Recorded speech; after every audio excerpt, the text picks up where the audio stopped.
Hello students, welcome to my YouTube channel I self Monika. और आज की क्लास के अंदर हम देखेंगे जॉन प्लेट। जॉन प्लेट क्या होती है? हमने अर्धकाल जोन पढ़ा है, उसके अंदर भी हमने देखा था कि जॉन प्लेट जो है उस पर हम विवर्तन देखेंगे। तो जॉन प्लेट क्या होगी आपकी? जॉन प्लेट एक विशेष प्रकार का विवर्तनकारी पर्दा होता है, ठीक है, जिस पर हम क्या करते हैं, प्रकाश का विवर्तन होगा, जो फ्रेनेल के अर्धकाल जोन के सिद्धांत के आधार पर बनाया जाता है। यानी ये जो जॉन प्लेट है, ये हम फ्रेनेल के अर्धकाल जोन के सिद्धांत के आधार पर बनाते हैं। तथा जॉन प्लेट जो है वो एक कांच की एक समतल प्लेट होती है। कांच की कैसे प्लेट होगी? एक प्लेन प्लेट होती है जिस पर सकेंद्रिक वृत्त खींचे जाते हैं और जिस पर हम क्या करते हैं, एक ही केंद्र पर बनने वाले कुछ व्रत बनाते हैं। और इन व्रतों की जो त्रिज्याएं हैं वो प्राकृतिक संख्याएं 1 2 3 4 से n तक के वर्गमूल के समानुपाती होती हैं। वो अर्थात प्रथम व्रत की जो त्रिज्या होती है वो स्मॉल r हो तो उत्तरोत्तर व्रतों की जो संख्या होगी कि सम अथवा विषम क्रम की जो वलयाकार पट्टियां होती है वो पूर्णतः क्या होती है, उत्तरोत्तर व्रत की त्रिज्याएं जो होंगी वो क्या होंगी? अगर पहले प्रथम व्रत की त्रिज्या आपकी यहाँ पर देख रहे हैं आप आर है, तो बाकी के व्रतों की त्रिज्या जो होगी वो क्या हो जाएगी? √2r, √3r, और ऐसे ही बाकी की आएंगे आपके, तो 2r समथिंग आएगी होगी। और व्रतों के बीच की जो सम अथवा विषम क्रम की वलयाकार पट्टियां होती है वो क्या होती हैं? पूर्णतः काली होती है। या तो आप सम नंबर्स की जितनी भी वलयाकार पट्टियां हैं उनको काली ले लेंगे, या फिर विषम क्रम में जितनी भी आएंगी उन सबको क्या कर लेंगे, हम ब्लैक कर लेते हैं। अर्थात एकांतर क्रम के जोन जो है वो पूर्णतः काले होते हैं। अब एकांतर क्रम में आप विषम भी ले सकते हो और सम भी ले सकते हैं। इस प्रकार एकांतर क्रम में पारदर्शी तथा अपारदर्शी जोन होते हैं। और यहाँ पर हम एकांतर क्रम में क्या होंगे, आपके कुछ पारदर्शी होंगे और कुछ अपारदर्शी जोन प्राप्त होते हैं। यदि आप क्या करेंगे, विषम जोन को हम पारदर्शी व सम जोन को अपारदर्शी बनाते हैं। क्या होंगे आपके? आप क्या कर रहे हैं, जो आपने प्लेट ली है उसमें सम कुछ आप व्रत बनाते हैं, तो हम विषम जोन जो लेते हैं, यानी विषम नंबर पर आने वाली जितनी भी वलयाकार पट्टियां हैं वो अगर हम पारदर्शी लेते हैं तो सम जोन जो होगा वो अपारदर्शी होता है। तो इसको हम कौन सी प्लेट कहते हैं? जोन प्लेट धनात्मक कहलाती है। यानी आपकी जो प्लेट होगी जोन प्लेट वो कौन सी होती है? धनात्मक होती है, ठीक है। इसे हम चित्र ए के अंदर देखते हैं कि आप इस चित्र में देख सकते हैं।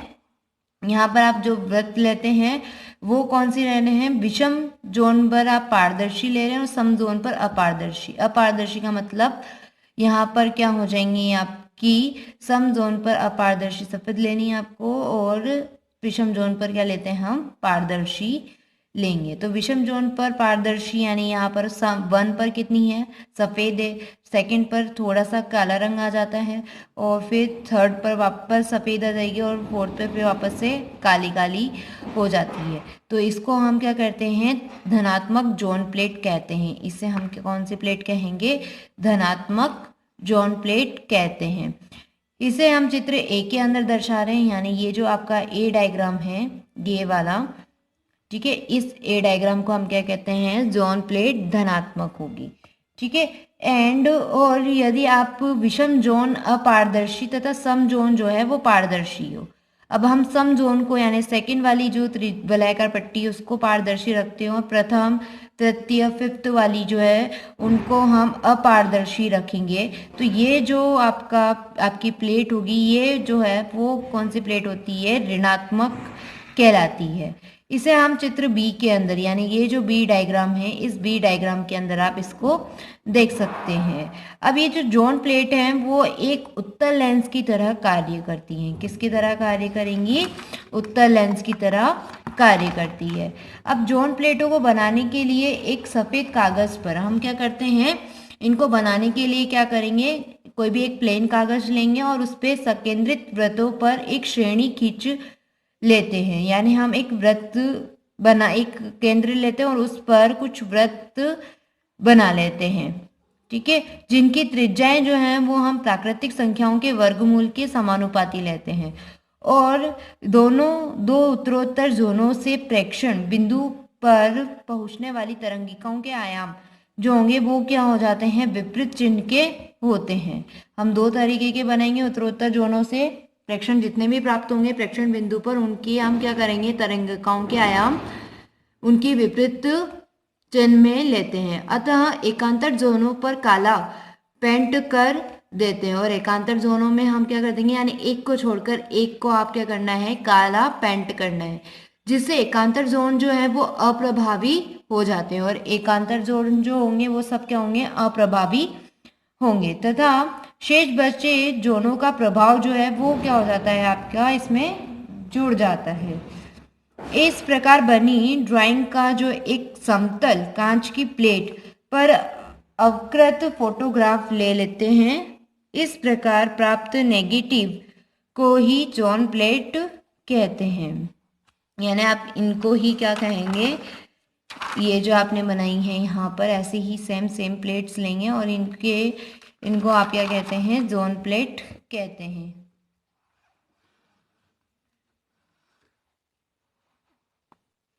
अब ये इसके लिए हम सिद्धांत देखेंगे कि ये सिद्धांत कौन से सिद्धांत पर कार्य करती है, या इस पे आप कौन सा सिद्धांत लगाते हैं। तो क्या आएगा, माना कि S एक वर्णी प्रकाश का बिंदु स्रोत है, यानी यहाँ पर हम देखते हैं कि जो S है, ये डायग्राम में आप देख सकते हैं, वृत्तों पे जब त्रिज्या रहेंगी तो ऐसी टाइप से रहेंगी, तो ये S क्या है, एक वर्णी प्रकाश का बिंदु स्रोत है जो लैम्ब्डा तरंग दैर्ध्य की गोलीय तरंगे उत्सर्जित कर रहा है। किस तरह की तरंगे उत्सर्जित करता है, गोलीय तरंगे उत्सर्जित करता है, तथा एक समतल पारदर्शी प्लेट ले लेते हैं, ठीक है, और एक क्या लेते हैं हम, एक समतल पारदर्शी प्लेट लेंगे जो कि बिंदु S से AB पर एक अभिलंब SO खींचा गया है। यहाँ पर हम देखते हैं, ये एक क्या ले लें आप, पारदर्शी प्लेट लेते हैं, तो उस पर हम यहाँ पर इस प्लेट पर हम क्या कर रहे हैं, AB एक अभिलंब डालते हैं, ठीक है, जिसे बिंदु P तक आगे बढ़ाया गया, और इस अभिलंब को हम क्या कर देते हैं, आगे तक P तक बढ़ाते हैं, तथा चित्र में दर्शाए अनुसार बिंदु P पर प्रकाश की तीव्रता ज्ञात करते हैं। और अभी इस बिंदु P पर हम क्या करेंगे, इसकी प्रकाश की तीव्रता, ये यहाँ से आएंगे और यहाँ से विवर्तन होकर के यहाँ पर आती हैं, तो देन हम P पर हम इसके प्रकाश की तीव्रता निकालते हैं। तो उसके लिए हम देखते हैं कि जो बिंदु O को केंद्र मानते हैं हम, यहाँ पर ये बिंदु O है उसको केंद्र मानते हैं, और OM1 ये हो जाएगी R, OM2 R2 हो जाएगी, OM3 R3, ऐसे ही है सारी MN तक आप त्रिज्या ले लेते हैं, ठीक है। और इन सब त्रिज्याओं से हम क्या करेंगे, वृत्त ड्रॉ करेंगे, यानी सर्कल्स बनाते हैं। अब यहाँ पे देखेंगे SM1, तो यहाँ पे क्या हो जाएगा आपका SM1P, उसमें से हम माइनस करेंगे SOP, तो आपके पास यहाँ पर जो वृत्त त्रिज्या होंगी वो क्या हो जाएंगी आपकी λ/2, एंड SM2P माइनस SOP वो हो जाएगा 2 λ/2, एंड ऐसे ही सेम हम चलते जाएंगे आगे तक, आप लास्ट वाली ले लेंगे SMN minus SMNP minus SOP equals to हो जाएगा n λ/2, और इसको इक्वेशन नंबर हम क्या कर देंगे 1 वैल्यू कर देते हैं।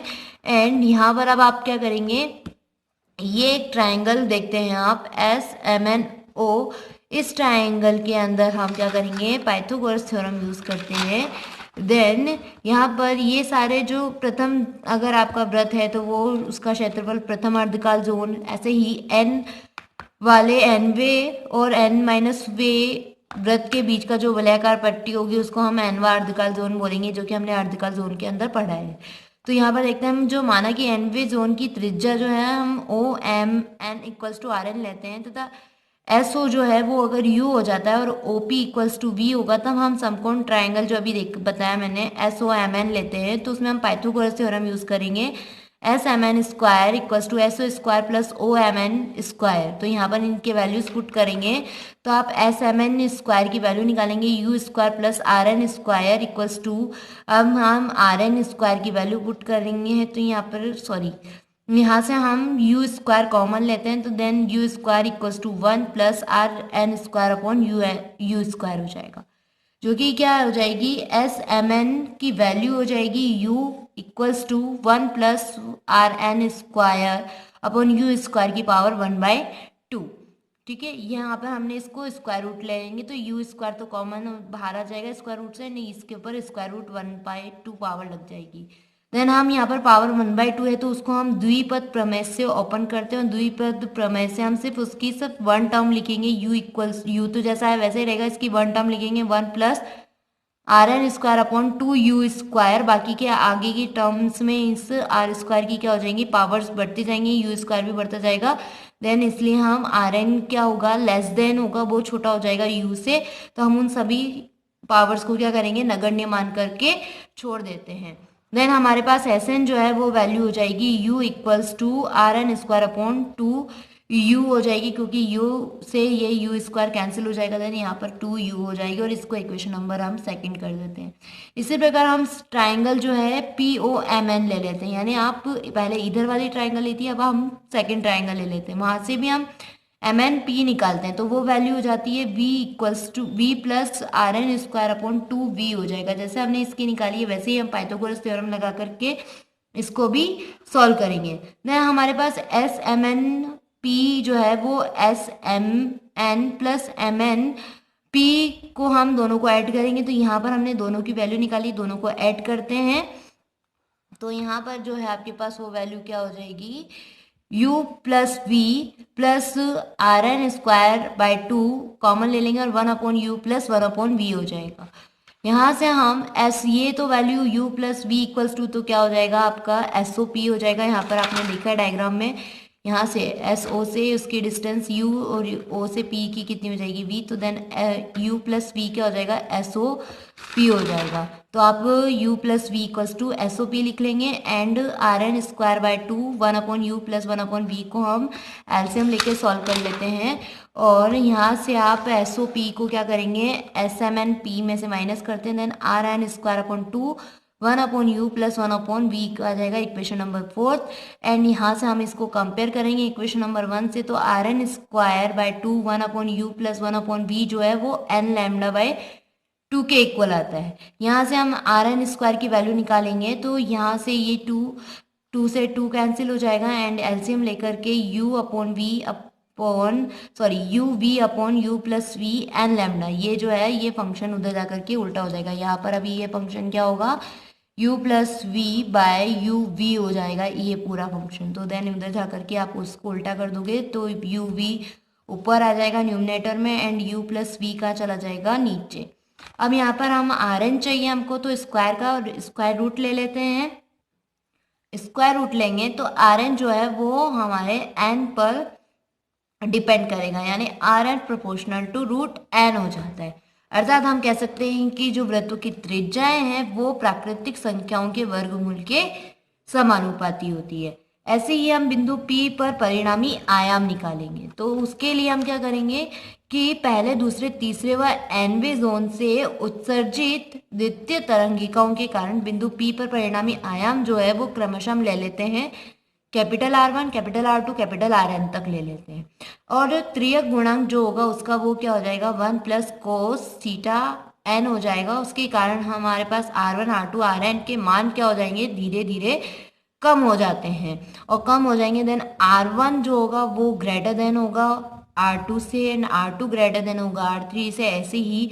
Rn जो होगा वो सबसे छोटा हो जाएगा। देन सभी जोनों के कारण बिंदु P पर जो परिणामी आयाम है वो क्या होगा हमारे पास R equals to R1 minus R2 plus R3 minus R4 plus -1 की पावर n माइनस 1 Rn हो जाएगा। यानी हमें जो ये आयाम है वो एकांतर क्रम में लेने हैं, एकांतर क्रम में यानी एक पॉजिटिव और एक नेगेटिव लेना है। तो हमने यहाँ पर जो पहले तृतीय फिफ्थ वाले जो हैं वो पॉजिटिव लेने हैं, यानी विषम वाले जो आयाम है वो पॉजिटिव लेने हैं और सम वाले को नेगेटिव कर लेते हैं। देन आर की वैल्यू जो होगी वो 1/2 R1 प्लस माइनस RN, ये सारे सिर्फ क्या बचेगा, ओनली 1 R1 और RN बचेगा एंड 1/2 हो जाएगा आपके पास यहाँ पर। ठीक है, तो हम यहाँ पर देख लेते हैं। और यदि n का मान क्या हो जाए, बहुत अधिक हो जाए, तो हम क्या कर लेंगे, जो r होगा आपका वो 1/2 R1 हो जाएगा, और n बहुत ज़्यादा हो जाएगा इसलिए हम उसको नगण्य ले लेते हैं। तथा बिंदु P पर परिणामी तीव्रता जो होगी वो क्या हो जाएगी, उसके आयाम का स्क्वायर होता है, देन I इक्वल्स टू क्या हो जाएगा, 1/4 R1 स्क्वायर हो जाता है। और अब हम मान लेते हैं कि सम जोनों पर काला रंग कर दिया जाए, यानी अभी हमने विषम पर काला रंग किया था, अब हम कर देते हैं सम पर काला रंग करते हैं। तो परिणामी आयाम जो होगा P पर वो R dash equals to R1 plus R3 plus R5 ले लेंगे हम, और इसकी इक्वल्स में ये क्या हो जाएगा आपका 1/2 एन R1 हो जाएगा। तथा परिणामी जो तीव्रता होगी आपकी वो क्या हो जाएगी, I dash equals to 1/4 N square R1 square हो जाएगा। और इसको हम इक्वेशन नंबर क्या कर देते हैं, 4 वैल्यूड कर देते हैं। अब आपने देखा है कि जो हम उद्भासित जोनों की जो संख्या है, जो कि हमने यहाँ पर देखा एकांतर क्रम में लेनी है आपको। तो यहाँ पर हम बिंदु P पर परिणामी जो तीव्रता होगी वो सभी जोनों के लिए क्या होती है, उद्भासित होने पर बिंदु P पर परिणामी तीव्रता के n स्क्वायर की गुना हो जाती है, यानी n स्क्वायर गुनी हो जाती है। तो यहाँ पर ये जितने भी हैं सारे क्या हैं, उद्भासित जोनों की संख्या होंगी, और इन सब की इसकी जो परिणामी तीव्रता होती है वो उद्भासित संख्याओं के n स्क्वायर की गुना होती है। ठीक है, इस स्थिति में जो परिणामी तीव्रता जो है वो हमारी क्या होगी, अधिकतम होगी। अर्थात स्रोत S से आने वाला जो प्रकाश होगा वो अधिक से अधिक बिंदु P पर क्या होता है, केंद्रित होता है। और इस प्रकार जोन प्लेट स्रोत से आने वाले प्रकाश को क्या करती है, बिंदु P पर फोकस करती है। अर्थात आपका जो जॉन प्लेट है वो सेम किसकी तरह व्यवहार करता है, उत्तल लेंस की तरह व्यवहार करता है। ओके, इसके बाद हम क्या करते हैं, इसकी फोकस दूरी निकालते हैं। तो हम फोकस दूरी निकालेंगे, जो कि कैसे निकालेंगे, हमने फोकस दूरी का पहले फॉर्मूला पढ़ा है लेंस सूत्र में। तो वहाँ से हम देखते हैं कि जो हमारी इक्वेशन थी 1/v plus 1/u equals to n lambda divided by RN square, equation number 5 में, उसमें हम इसको कंपेयर करेंगे लेंस सूत्र से, जहाँ पर 1/v plus 1/u equals to 1/f होता है। तो यहाँ से कंपेयर करते थे ना, f की वैल्यू जो है वो क्या हो जाती है, यहाँ से निकालेंगे हम RN square divided by n lambda रखते हैं। तो यह क्या है, जॉन प्लेट की फोकस दूरी का सूत्र होगा। ये फॉर्मूला निकाला है हमने, ये क्या होगा, जॉन प्लेट के लिए फोकस दूरी का सूत्र होता है। और इस प्रकार जॉन प्लेट जो है वो एक उत्तल लेंस की तरह व्यवहार करती है, जिसकी फोकस दूरी क्या हो जाती है, RN square by lambda n lambda हो जाता है, जो कि n की वैल्यू क्या होती है, प्राकृतिक संख्या के अकॉर्डिंग होगी। तो हम 1 रखेंगे तो यहाँ पर हो जाएगा R1 square by n lambda, n से n कैंसिल हो जाएगा, then R1 square by lambda हो जाता है। ठीक है, इसे हम क्या कहते हैं, जॉन प्लेट की प्राथमिक फोकस दूरी। ऐसे ही हम R2 के लिए निकालेंगे तो द्वितीयक हो जाएगी, ऐसे ही RN के लिए निकालेंगे तो स्पेशल हमें ये फॉर्मूला याद रहना चाहिए, RN square by n lambda. Okay students, I hope आज का वीडियो आपको पसंद आया हो। प्लीज़ लाइक करें, कमेंट करें एंड शेयर करें my YouTube channel. Thank you students for watching my video.